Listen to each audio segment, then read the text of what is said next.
Assalamualaikum warahmatullahi wabarakatuh. Hai semuanya, perkenalkan saya Alsa Saipana dengan NIM 402200116 dari jurusan Perbankan Syariah Fakultas Ekonomi dan Bisnis Islam. Baik, di sini saya akan mereview sebuah jurnal dari Universitas King Saud yang berjudul Membangun Sistem Informasi Keuangan Syariah yang Berbasis Manajemen Kebijakan, yang ditulis oleh Izzat Al-Masdi dan Muhammad Zohru. Di dalam perbankan syariah, kemampuan dan ketersediaan dalam menerapkan aturan syariah Islam pada semua aktivitasnya sangatlah penting. Oleh karena itu, dalam jurnal ini dibahas penegakan aturan syariah dari sudut pandang teknologi informasi dan menunjukkan bagaimana aturan tersebut dapat diterapkan dan didekatkan di lembaga keuangan syariah itu sendiri.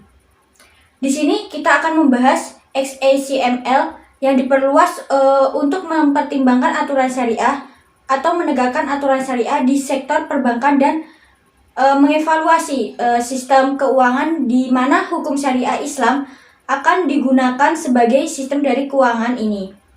Yang mana tujuan awalnya itu untuk menegakkan aturan keamanan di mana sistem manajemen kebijakan seperti XACML biasanya digunakan.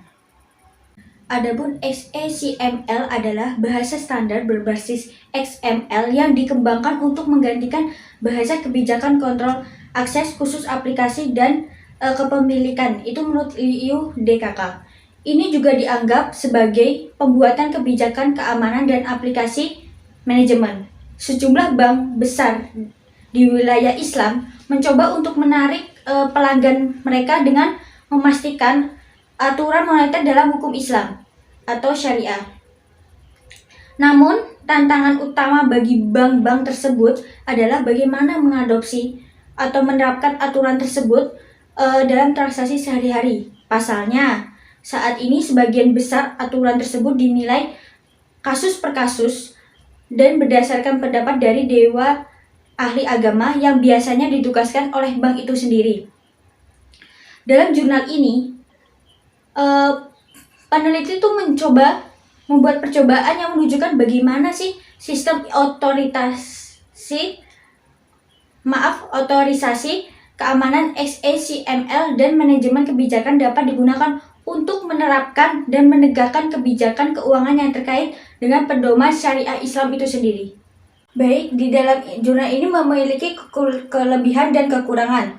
Kelebihannya diantaranya dalam penelitian ini, bahasanya cukup mudah dipahami dan di bagian abstrak pun saja justru terkadang lebih jelas dari pembahasannya. Jadi pembaca tidak cukup membaca abstrak saja tuh sudah cukup.